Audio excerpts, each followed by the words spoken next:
Donc, vous avez normalement au-dessus, sur la barre de l'écran du Mac, cette icône C qui représente un ordinateur sur pied. C'est Clean My Mac. Si vous ne l'avez pas, vous allez devoir faire une recherche dans le Finder. Fichier, nouvelle fenêtre Finder et vous tapez Clean My Mac.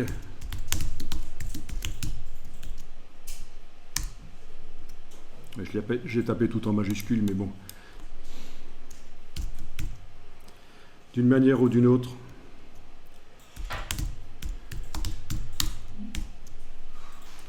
Voilà. Et vous devriez trouver Clean My Mac quelque part, donc en tant qu'application. Vous le trouvez là? Ok. Il est certainement possible dans les... Une fois que vous l'avez lancé, pour ceux qui n'avaient pas l'icône au-dessus de l'écran, vous cliquez, vous avez lancé Clean My Mac. Est-ce que vous avez éventuellement les réglages? C'est Clean My Mac X. C'est ça, Clean My Mac X, puisque c'est pour macOS 10. Voilà, vous avez certainement ici les préférences de Clean My Mac quelque part. Oui, quand vous êtes dans Clean My Mac, finalement, menu Clean My Mac préférences. Voilà, et alors ceux qui n'avaient pas Clean My Mac dans le menu, il va peut-être falloir aller le demander. Vous êtes dans les préférences de Clean My Mac, vous êtes allé dans le menu Clean My Mac préférences, vous avez ce panneau qui s'est ouvert, et vous avez la partie menu. Ben, vous pouvez activer le menu, comme ça, en principe, il sera accessible par le menu du dessus. Voilà. Donc, Clean My Mac, c'est vraiment quelque chose que je conseille quand vous démarrez la journée, c'est de faire fonctionner ça en lançant l'analyse intelligente. Là, vous n'êtes pas obligé de le faire parce qu'il y a 2 heures, ça a déjà été fait. Mais ça va vraiment nettoyer l'ordinateur et l'optimiser pour qu'il fonctionne correctement. Donc, vous pouvez cliquer, vous n'êtes pas obligé de le faire là maintenant, mais si vous cliquez sur Analyser, il va repérer quels sont les fichiers inutiles sur l'ordinateur, des fichiers qu'on appelle les fichiers cache, qui ont été générés par les logiciels pour travailler sur les travaux qu'on doit faire, que ce soit de la vidéo ou n'importe quoi. Il y a des fichiers invisibles qui n'apparaissent pas dans les listes de fichiers, mais qui sont là. C'est ce qu'on appelle des fichiers cache, et Clean My Mac va nettoyer ça notamment. Autre chose, pendant que vous faites l'analyse intelligente, vous pouvez activer l'entretien ici, l'entretien, et il y a différentes choses qui peuvent être faites. Libérer de la RAM, donc la mémoire vive, la vider de toutes choses inutiles. Libérer de l'espace purgeable, exécuter des scripts de maintenance, voilà. Et si chez vous, vous utilisez l'application Mail, vous pouvez aussi accélérer le mail, mais là vous n'allez pas le faire parce que vous n'utilisez pas sur l'ordinateur ici l'application Mail pour recevoir ou envoyer des courriers.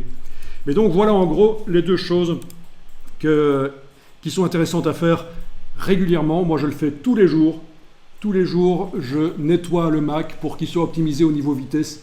Et c'est un Mac ici que je vais bientôt changer parce qu'il commence quand même à devenir un peu en fin de vie. Mais si je demande menu pomme à propos de ce Mac, vous voyez que c'est un Mac qui date de fin 2013. Fin 2013, donc ça fait quand même 8 ans en fait que ce Mac fonctionne nickel. Et c'est important d'utiliser un logiciel nettoyeur pour nettoyer l'ordinateur. Donc en effet, tu utilises Dr Cleaner chez toi. Il y a aussi CCleaner pour Mac. Je ne suis pas en train de faire du placement de produits et de faire la publicité de Clean My Mac. Vous pouvez utiliser autre chose. L'essentiel est d'utiliser un nettoyeur d'ordinateur. Et donc, voilà. Ça, c'est fourni avec. Alors, ceci n'est pas fourni avec le Mac, ça s'achète à part. Oui, c'est un investissement.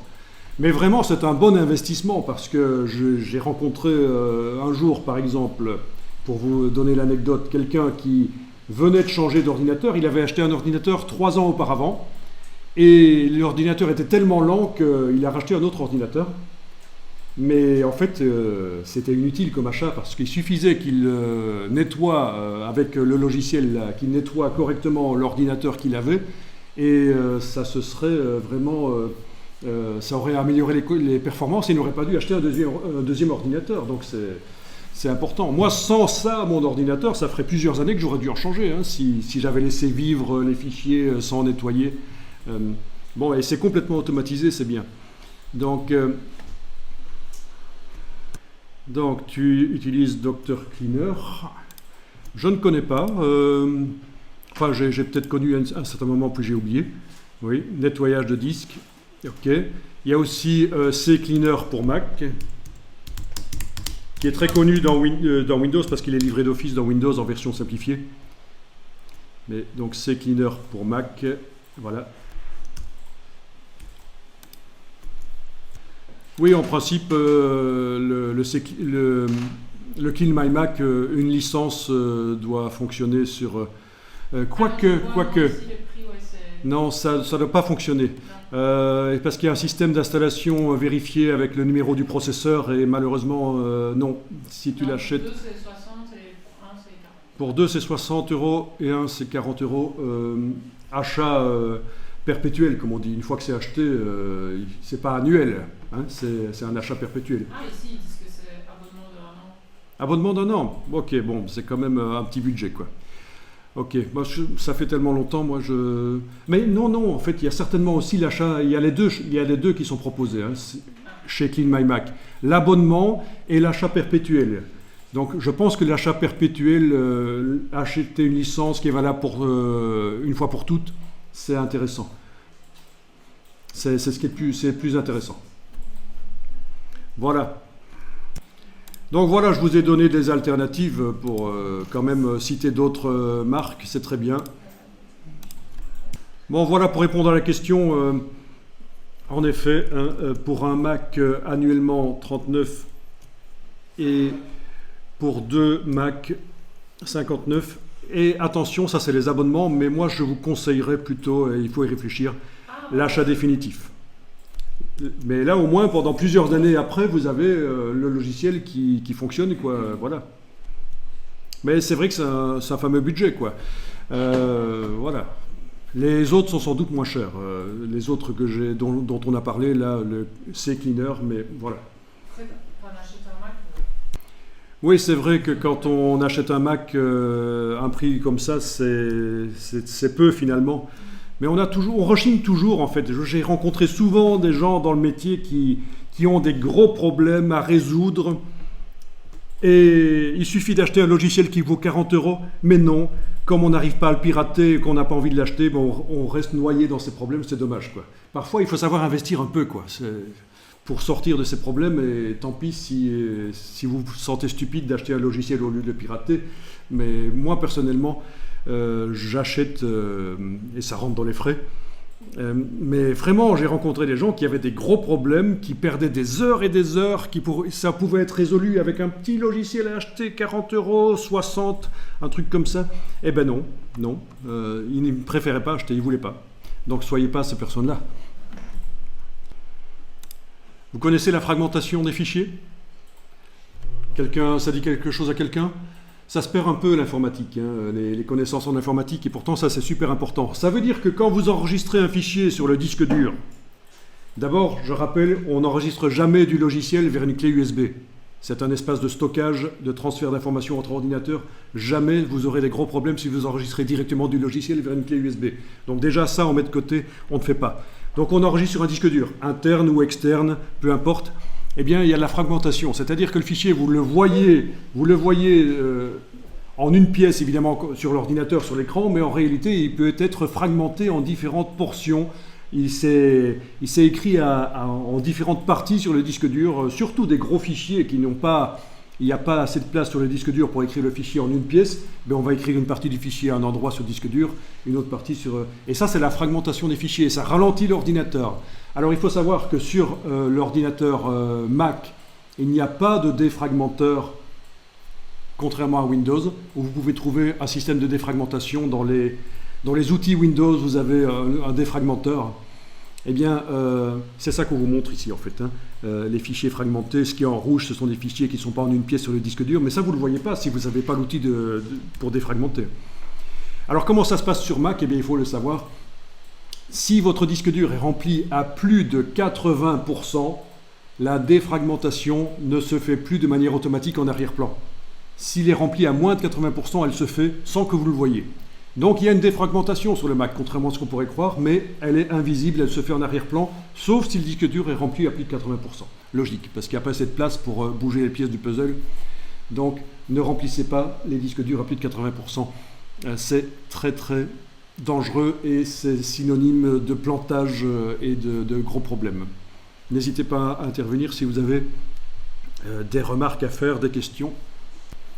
Donc, moi je ne suis pas informaticien, mais il y a un minimum de connaissances techniques à acquérir au fur et à mesure parce que, voilà, c'est de l'infographie, ce n'est pas que du graphisme, il y a aussi l'utilisation de l'ordinateur et il faut un peu arriver à se débrouiller aussi tout seul.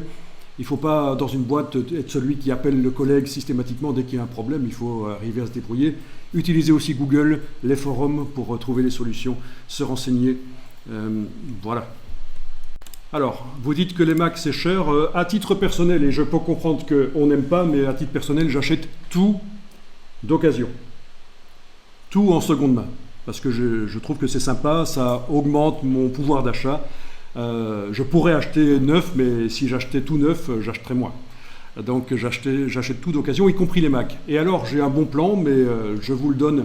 Mais vous le suivez ou pas, si vous le suivez et que vous avez un problème, je ne suis pas là pour faire le service après-vente. Hein, et je ne suis pas là pour faire leur pub non plus. Je vous montre le bon plan que j'ai pour les Mac. C'est un vendeur eBay qui s'appelle Flip4Shop. Donc j'ai acheté plusieurs Mac, plusieurs iPhones chez eux. Donc il suffit de taper ça dans Google, parce que c'est vrai que ça coûte cher. Et je vous donnerai une alternative après que des amis à moi ont testé, mais que je n'ai pas testé personnellement, parce que je tiens à citer plus qu'une solution pour réduire le coût d'achat d'un ordinateur. Si je vais voir ici sur Flip4Shop, magasin eBay, voilà, j'ai la possibilité d'afficher le type de produit que je veux. C'est principalement de l'Apple. Ils ont aussi des PC, mais c'est principalement pour Apple. Donc, je sais qu'il existe aussi du reconditionné, parce que c'est du reconditionné ici, avec 6 mois de garantie. Ils envoient ça d'Allemagne, ça coûte 15-20 euros, double paquet, donc c'est bon. Il existe du reconditionné directement sur le site de Apple, quand on cherche bien, mais c'est beaucoup moins intéressant au niveau des réductions de prix. Donc, au niveau, par exemple, des portables Mac, donc je vais ici trier par... et je ne vais pas la faire longue, hein, je vous montre rapidement, parce que je ne vais pas vous expliquer en détail comment choisir son Mac. Je vais commencer par les plus chers. Voilà, donc évidemment les plus chers, c'est du haut de gamme récent, 2019, avec bien gonflé, donc les prix restent chers, mais c'est peut-être un ordinateur qui valait 3 ou 4 000 euros, 3 500, 4 500 au départ, hein. Il faut comparer. Et puis voilà, plus je descends, plus je vais dans les prix bas. Je pense que le minimum pour avoir un bon ordinateur de nos jours pour faire de l'infographie, ce sera quand même 800 euros d'investissement. Alors, avant d'acheter n'importe quoi sur le site, demandez-moi, demandez à plein de gens qui s'y connaissent en informatique, recoupez les informations, n'achetez pas au feeling, parce que vous allez vous tromper peut-être, vous allez prendre un truc qui ne vous convient pas. Voilà. Donc, ça reste un budget énorme quand même, je sais, 800 euros, mais bon, c'est un outil de travail. Et par rapport au prix, neuf, c'est quand même beaucoup moins cher en fait, hein. Donc, je ne vais pas faire le détail ici. En fonction de vos questions à un certain moment, je vous dirai quoi. Et surtout, demandez aussi à d'autres personnes, recoupez les informations. Pour l'achat d'un ordinateur, quand même dépenser 1000 euros, 800 euros, il vaut quand même mieux réfléchir. Et bien sûr, vous pouvez aussi acheter du PC portable, c'est très bien, ça marche mieux. Les logiciels Adobe fonctionnent mieux, plus rapidement sur PC que sur Mac, hein. Enfin, ça a peut-être changé la donne récemment sur Mac avec leur nouveau Mac avec la puce M1. Je vous avais entendu parler, d'ailleurs cette semaine-ci, ils viennent d'annoncer les portables Mac format d'écran 15 pouces et 16 pouces avec puce M1. Donc c'est nouveau. Donc c'est une puce à instruction réduite, comme ils avaient déjà fait le coup dans les années 90, vers 94, ils avaient sorti des nouveaux Mac, nouvelle génération, qui s'appelaient les PowerPC, avec puce IBM à instruction réduite. Ça veut dire que bon, forcément, il y a moins d'informations pour traiter les calculs, et donc le processeur, ça va plus vite en fait. Ils avaient déjà fait ça, une puce RISC, ils appelaient ça, RISC, PowerPC IBM à l'époque. Et là, ils viennent de refaire le coup il y a un an avec leur nouvelle puce, et il paraît que c'est assez bien. Donc ça aussi, c'est à prendre en considération. Est-ce qu'on achète un Mac avec les anciennes puces ou avec les nouvelles puces? Et c'est quoi la réponse? Mais il faut voir la compatibilité avec les logiciels que vous utilisez. Si vous utilisez des logiciels spécifiques, il faut voir si avec la nouvelle puce, ils sont déjà adaptés, si la nouvelle version du logiciel est adaptée à cette nouvelle puce. Adobe, oui, ça va. Mais d'autres logiciels, il faut se renseigner. C'est ça la question surtout. Mais je pense que la puce M1, c'est vers ça que je vais aller personnellement pour remplacer cette machine qui date quand même de 2013 en fait. Je vous avais montré, 2013 quand même. Donc à un certain moment, même si à l'époque c'était une bête de course et que de ce fait, 8 ans après, ça reste tout à fait valable comme ordinateur, malgré tout, à un certain moment, il faut penser à changer les choses.